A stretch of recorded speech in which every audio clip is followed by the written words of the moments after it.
Nah, kita bisa lihat habis ini. Nah, Bapak Ibu, jadi kenapa ada kerusuhan kemarin? Rupanya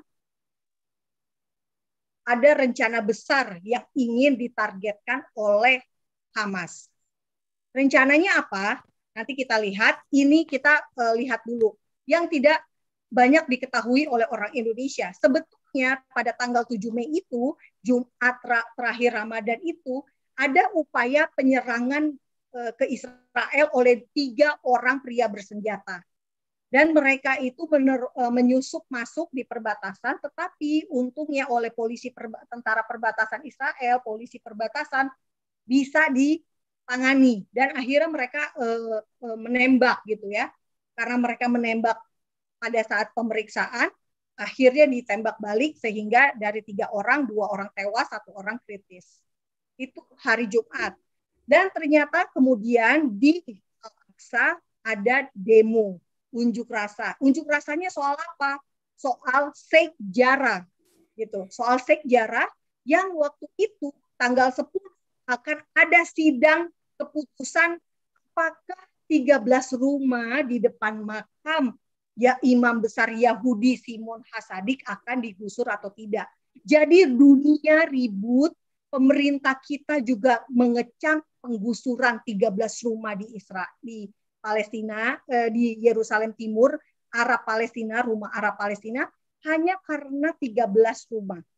Saya bukan mengecilkan arti 13 rumah, tapi tolong deh kita cek fakta dulu. Bagaimana dengan penggusuran di Indonesia? Gitu. Apakah banyak atau ada tidak sih yang tidak ada masalah? Biasanya selalu penggusuran pun ada masalah gitu ya. Jadi ini yang saya pengen kasih gambaran bahwa kita tidak memberitahukan bahwa rumah yang digusur itu di depannya ada makam imam besar.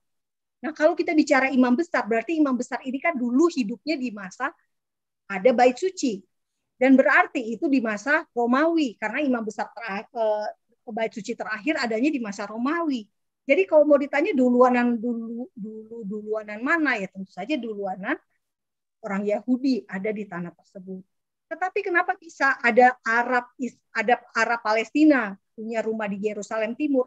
Sebab pada tahun 1948 ketika Arab Israel terjadi, Yerusalem Timur dikuasai oleh Yordania, bukan Palestina, Bapak Ibu. Jadi jangan pernah lupa, tahun 1948 sampai 1967 Yerusalem Timur dikuasai Yordania.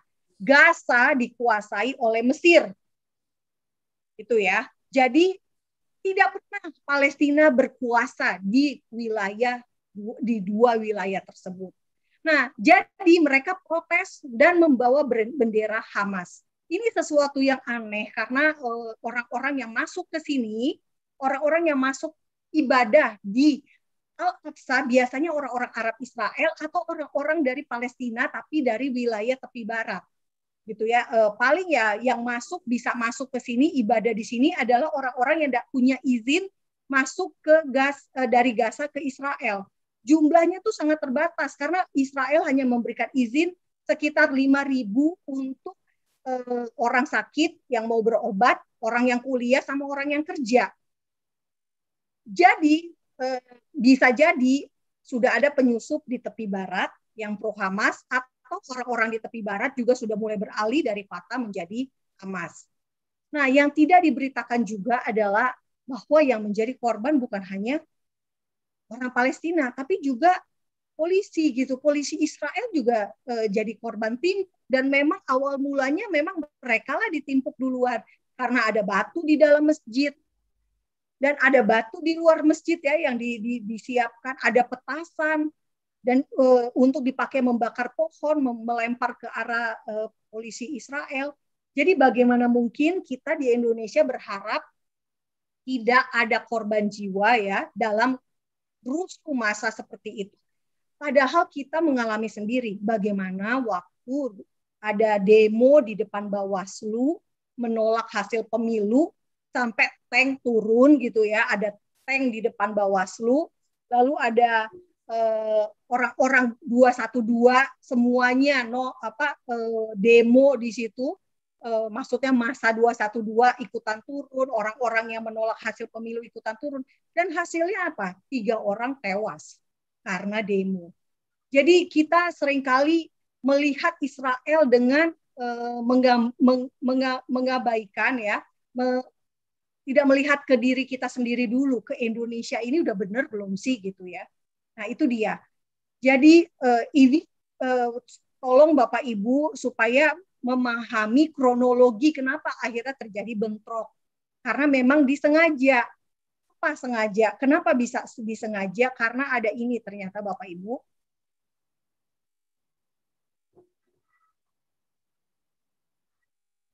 Udah kedengaran suaranya belum? Suaranya belum. Suaranya belum ya? Sepertinya harus share audio juga itu. Ada share audionya. Sebentar ya. Oke. Kemana tadi ini?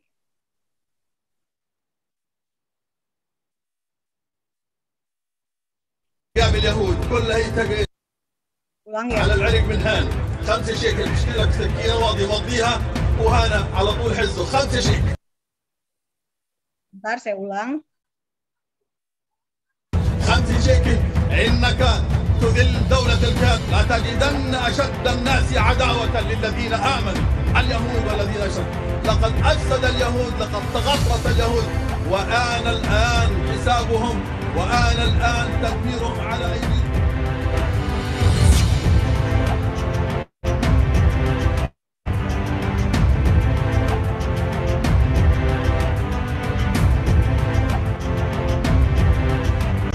Nih.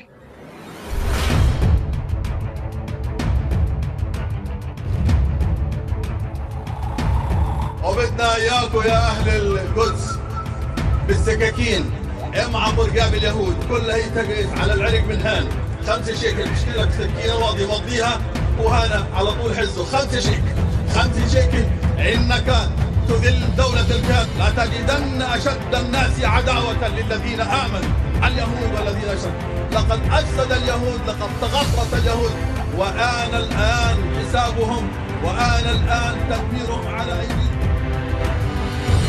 Ya, jadi memang ada provokasi atau ada kesengajaan untuk menyulut kerusuhan karena ini ditayangkan di TV Al-Aqsa tanggal 7 Mei. Nah, yang terjadi di Indonesia adalah diberitakan polisi Israel serang Masjid Al-Aqsa saat sholat taraweh. Yang jelas-jelas aja ya bahwa sebelumnya itu terjadi unjuk rasa dulu, habis unjuk rasa ada timpuk-timpukan batu, baru kemudian terjadilah yang namanya penertiban oleh polisi, gitu. Bahkan ini CNN nulisnya kebrutalan Israel. CNBC lagi, Israel serang Masjid Al-Aqsa, 200 orang terluka. Kompas TV nih yang saya nggak sangka-sangka. Kompas ini kan biasanya kan beritanya sangat berimbang ya. Dibilang tentara Israel serbu Masjid Al-Aqsa dan tembak jamaah perempuan, ratusan orang terluka. Masjid Al-Aqsa Palestina diserang 2 malam, 200 orang lebih luka-luka. Ini sama dari Kompas juga. Nah, ini menurut saya kita umumnya mereka hanya mengambil berita informasi dari bulan sabit merah gitu. Nah, yang jelas-jelas tidak PMI-nya Palestina gitu ya, PMI-nya orang-orang Timur Tengah. Nah, sementara sebetulnya juga yang tadi itu dikatakan ya, kronologi kenapa terjadi bentrok, yang menjadi korban juga adalah polisi Israel. Nah, itu tidak dimasukkan, tidak diceritakan, tidak diberitakan. Dan ada yang parahnya lagi, karena ada Hari Yerusalem, orang-orang di Yerusalem tuh bersuka cita, gitu ya, merayakan. Karena akhirnya tahun 1967 saat Perang Arab Israel kedua, meski Israel dikeroyok oleh 5 negara Arab, dalam waktu singkat, hanya 6 hari saja Israel bisa merebut banyak sekali wilayah. merebut Golan dari Suria, merebut Yerusalem Timur dan tepi barat dari Yordania, merebut gurun Sinai dari Mesir, dan juga Gaza dari Mesir. Jadi kalau mau di tahun 1967 dulu gitu ya, persenjataan belum canggih. Bayangin kalau sekarang, jika pada pingin perang dan Israel meladeni, bisa dibayangin, bisa-bisa seluruh Timur Tengah jangan-jangan nanti jadi miliknya Israel. Dan apa yang digoreng oleh orang-orang hatersnya Israel, bahwa Israel ingin Israel Raya, ingin membentuk Israel Raya, itu beneran kejadian. Tetapi bukan karena Israel yang mau gitu ya, karena dia diperangi gitu. Jadi maksud saya ingin katakan bahwa hati-hati dengan katakan kita gitu. Apa yang kita omongin bisa terjadi. Nah, ini seorang aktivis pro Palestina di Gaza, dia orang Indonesia dan dia memang mempunyai istri orang sana gitu ya, dan selalu memberitakan tentang Gaza, tetapi tidak pernah memberitakan yang positif tentang Gaza. Selalu tentang yang berkaitan dengan penderitaan Gaza yang harus selalu butuh bantuan.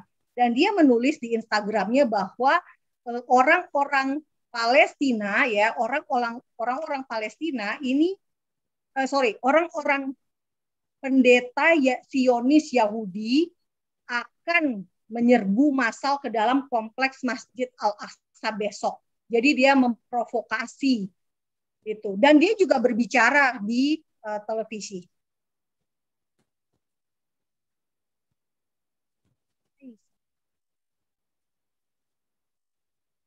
Nah, dia juga bicara di televisi tentang aktivis media dan pro Palestina bohong ini ada di YouTube Fakta Israel. Jadi Bapak Ibu bisa lihat ya nanti kata pernyataannya seperti apa gitu. Saya nggak usah tulis, nggak usah saya putar di sini. Dan juga ada gambaran tentang orang-orang Palestina bersuka cita katanya karena Al-Aqsa ada pelataran Al-Aqsa dan pohon terbakar. Itu sama sekali salah. Orang Israel yang merayakan Hari Yerusalem dikatakan bersuka cita karena di tembok ratapan ya, karena melihat pelataran Al-Aqsa dan pohon terbakar. Dan itu sama sekali tidak benar. Mereka sedang merayakan. Jadi Bapak Ibu bisa bayangkan aktivis yang punya banyak followers dengan TV resmi di Indonesia yang menyebarkan informasi yang tidak sesuai dengan fakta, informasi yang bohong. Jadi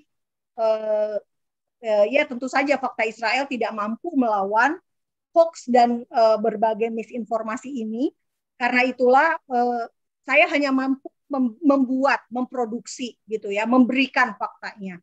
Dan silakan untuk menontonnya dan membagikannya sendiri dengan followers Anda semua yang banyak itu gitu.